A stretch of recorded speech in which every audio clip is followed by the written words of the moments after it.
বালা মুসিবত আসার আরেকটি কারণ হলো ওয়ামান লাম তাহকুম আইম্মাতুকুম বিকিতাবিল্লাহ।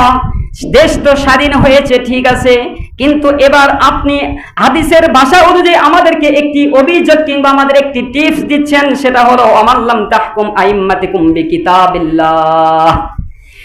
কুরআনী বিধান বাস্তবায়ন যদি না হয়, কোরআনের সংবিধান মোতাবেক যদি এই রাষ্ট্রকে পরিচালনা না করা হয়, তাহলে অসংখ্য দুর্যোগ এবং বালা মুসিবত আসতে পারে।